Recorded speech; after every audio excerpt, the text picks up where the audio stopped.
पाई bond, ठीक है। Pi bond is formed by the side wise या lateral overlapping of 2p orbitals. Pi bond कैसे बनता है? जैसे ऑक्सीजन का मॉलिक्यूल है, इसमें ऑक्सीजन की कॉन्फ़िगरेशन है 1s2 2s2 2px2 2py1 2pz1। दूसरा ऑक्सीजन उसकी भी सेम है, पर पाई बॉन्ड की एक कंडीशन है, if sigma bond is present then pi bond is formed. तो यहाँ पर पी वाई दो अनपेयर्ड इलेक्ट्रॉन्स हैं, पी जेड में भी अनपेयर्ड है। तो पी जेड आपस में क्या बनाएंगे? Sigma bond. तो सिग्मा बॉन्ड बन गया, तो बाकी जो बचा वो पाई बॉन्ड बनेगा। पाई बॉन्ड में क्या होता है? ये पी वाई ऑर्बिटल है, ठीक है, दोनों साइड वाइज होते हैं, तो ये इस तरह ओवरलैप करेंगे।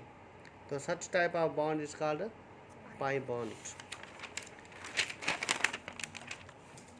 इट इज़ अ वीक और लेस स्टेबल बॉन्ड, ठीक है। Pi bond is a weak और less stable bond and therefore more reactive due to less effective overlapping. यानी ये ओवरलैपिंग जो है वो इफ़ेक्टिव ना होने की वजह से ये मोर रिएक्टिव होता है। हमने पढ़ा था सिग्मा बॉन्ड में मिनिमम मैक्सिमम होते हैं, सिग्मा बॉन्ड वो 1 बनता है, जबकि पाई बॉन्ड जो होता है मिनिमम और मैक्सिमम जो नंबर ऑफ पाई बॉन्ड होता है between two bonded atoms are 0 and 2 respectively. जैसे हाइड्रोजन हाइड्रोजन मॉलिक्यूल में 0 पाई बॉन्ड, तो नाइट्रोजन नाइट्रोजन में 2 पाई बॉन्ड होते हैं। स्टेबिलिटी का ताल्लुक पाई बॉन्ड के साथ इन्वर्सली है, जितने पाई बॉन्ड ज़्यादा उतना मॉलिक्यूल कम स्टेबल होगा। जैसे मोर स्टेबल मॉलिक्यूल अगर मैं पूछूं इनमें से कौन सा है, तो इसमें पाई बॉन्ड नहीं है, इसकी वजह से ये वाला मॉलिक्यूल मोर स्टेबल है। रिएक्टिविटी पाई बॉन्ड के साथ डायरेक्टली होती है, जितने पाई बॉन्ड ज़्यादा उतना मॉलिक्यूल क्या होगा? मोर रिएक्टिव होगा।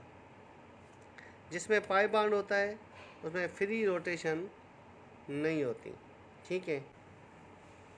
जैसे ये मॉलिक्यूल है, ठीक है, जैसे ये मॉलिक्यूल है, ठीक है, दो एटमों के बीच में, तो ये वाला बॉन्ड रोटेट करेगा, और अगर ये रोटेट करेगा तो ये टूट जाएगा। तो इसलिए फ्री रोटेशन किस में होती है? सिंगल बॉन्ड में होती है। डबल या ट्रिपल बॉन्ड में फ्री रोटेशन नहीं होती। जिधर भी पाई बॉन्ड होगा वो फ्री रोटेट नहीं करेगा, ठीक है।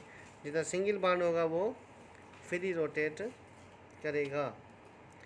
It does not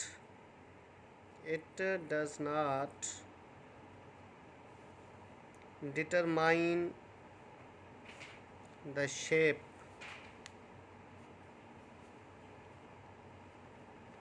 of molecule. Molecule की जो शेप होती है वो पाई बॉन्ड पे डिपेंड नहीं करती, ठीक है। जैसे देखें इथाइन के मॉलिक्यूल में एक सिग्मा बॉन्ड, ये दूसरा और ये तीसरा, दो इसमें पाई बॉन्ड है, ठीक है।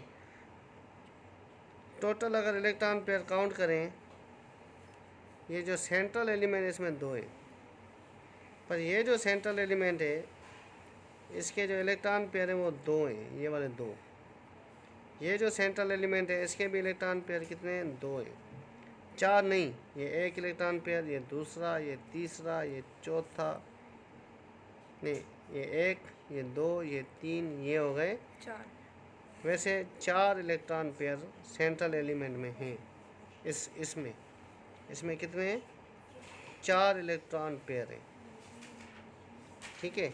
देखो एक पेयर, ये दूसरा, ये तीसरा और ये चौथा।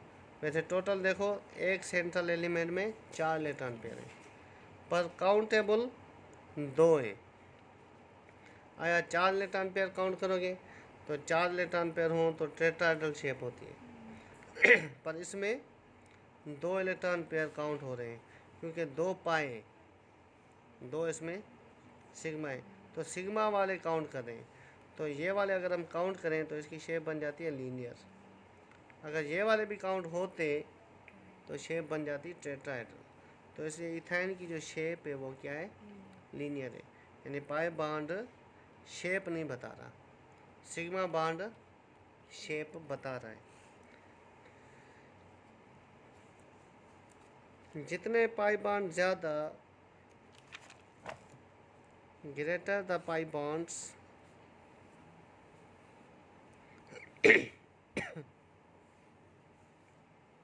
shortens the bond length।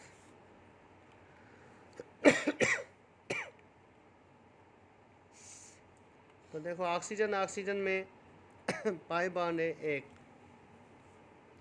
Nitrogen में पाई बॉन्ड दो। तो जिसमें पाई बॉन्ड ज़्यादा उसकी बॉन्ड लेंथ कम होगी। तो बॉन्ड लेंथ किस मॉलिक्यूल की कम है? नाइट्रोजन। इसी तरह इथाइन है। Between to carbon atoms which molecule show the shortest bond length between two carbon atoms? पहला इथाइन, ये दूसरा है इथीन।